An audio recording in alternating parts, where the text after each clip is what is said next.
We all know that the perfect symmetry of speakers is the equilateral triangle, which means that we want the same distance between the speakers as the distance of the speaker to your ear at your mix position. So if my mix position is here, way up here at the computer, I don't know if you can see these speakers, but they're not in an equilateral triangle for me. They actually, at this point, should be back farther on stands to address this.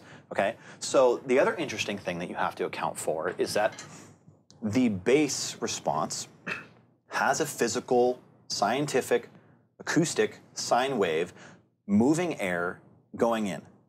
An 80 hertz sine wave roughly has a completed sine wave of about 16 feet.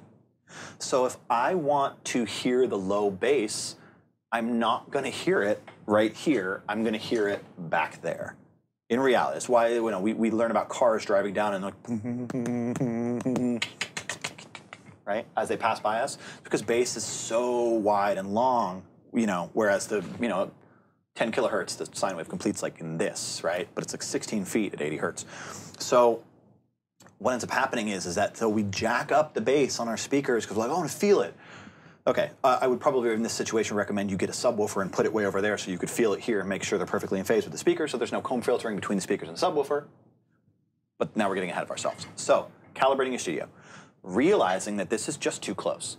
So, the speaker distance is based on the physical requirements of my room. We need to always work in the environment we're doing. So, I always recommend Owens Corning 703 rigid fiberglass 4 foot by 2 foot by 2 inches or 4 inches if you want even better absorption. This gets your first reflection points. We normally use what's called the mirror test. Mids and highs bounce like light, okay? Bass is omnidirectional. You can't really tell where it's coming from, so it's okay if we, but we're gonna do our first reflection points, our slap echo. We don't want the audio coming out of the speaker hitting our ear, the audio hitting the desk and bouncing and hitting our ear. It'll be later, right? Because it's about distance. It's about distance over time. So that means that this one's here when this one's here, bouncing off the desk. And they're going to hit together, 1, 2. Drummers would call that a flam. That means that your transients are skewed. You're not hearing what's really going on. So this actually is very important. That's why if you look up at the ceiling, which you can't really do right now, it's treated. This whole thing is absorptive material.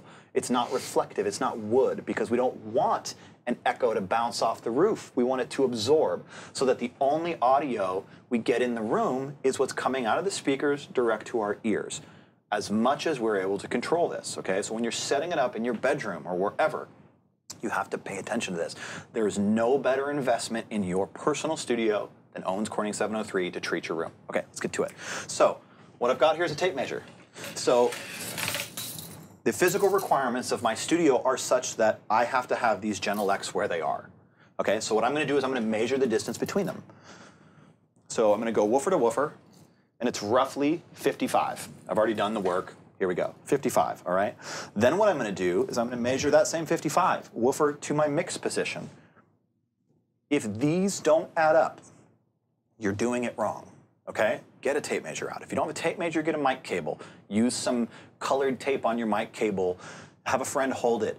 This is very important. So I know that my sweet spot in this room is right about here. I should be mixing from here. I should not be mixing from here. Okay? Hope you guys understand that. What's going to happen is that as I go in and out of this, audio is going to change. It's going to tilt like a tilt EQ, all right? And then, of course, the farther back we go, the more bass response we get because, like we said, bass has a longer wave. So we're going to get into what they call compression points, 90 degrees, 180 degrees, 240, 360.